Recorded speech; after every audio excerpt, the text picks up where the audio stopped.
You may remember last month when Homeland Security Secretary Kristi Noem visited the Broadview ICE facility with a film crew by her side. Now protesters who were cuffed and arrested that day are coming forward, telling investigator Dave Savini they did nothing wrong and were used as props.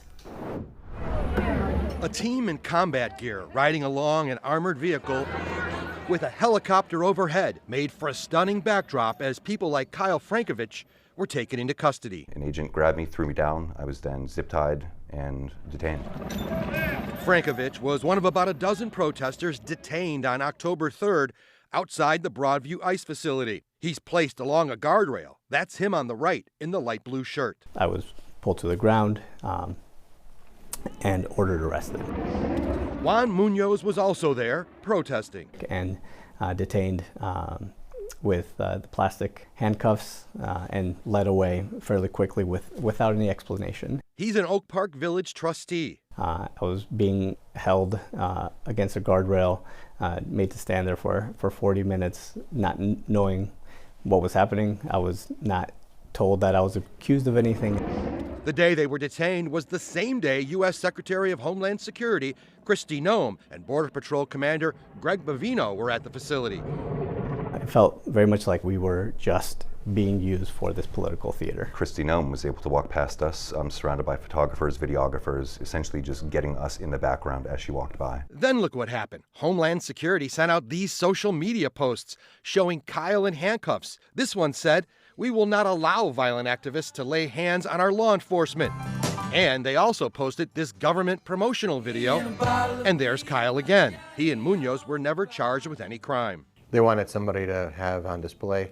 I believe so. That's kind of the theory that I'm working off of. Now they're accusing federal law enforcement of wrongly detaining them and using them. It became very obvious that we were being held because of more political reasons. Munoz and Frankovich were then taken inside the Broadview facility and locked in a cell together. It's absolutely filthy. It's disgusting. It smells awful. The cell itself was filthy, and at the corner was a shared toilet with a waste bin that had soiled toilet paper. Kept inside there for hours without being told why they were being held. They brought us out of the cell at the end of the day, said we're getting ready to let you go. They didn't give us any documentation, no paperwork, no charges.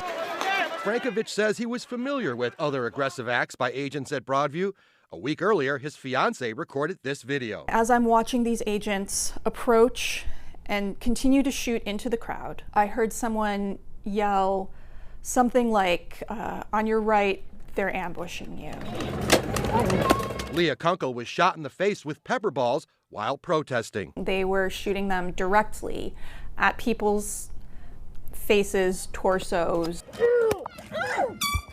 And after that one hit you, another one hit you in the face. Yes. And I look down and my hand is just full of blood. Kunkel and Frankovich are now planning legal action to hold the federal government accountable. It's very challenging to sue the federal government, and I think that's why you see them taking such an aggressive stance against people. Attorney Tony Romanucci says he's filing a legal claim against the federal government on behalf of the couple and other people wrongfully detained during the so-called Operation Midway Blitz. There may be instances where you can even claim kidnapping charges here with an American citizen, someone who's removed from a location against their will, not knowing where they're going.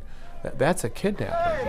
I see the rights being violated of people in my community, in our surrounding communities, without due process, without warning, that federal agents are assaulting U.S. citizens, non-citizens, community members for the purpose of terrorizing them. After 8 hours of detainment, the men say they were put in a van and driven out of Broadview with the others and simply dropped off at a gas station. There were no charges, and they were told they were free to go. Dave Savini, CBS News Chicago, investigators. We reached out to Homeland Security officials about these cases, but have not heard back.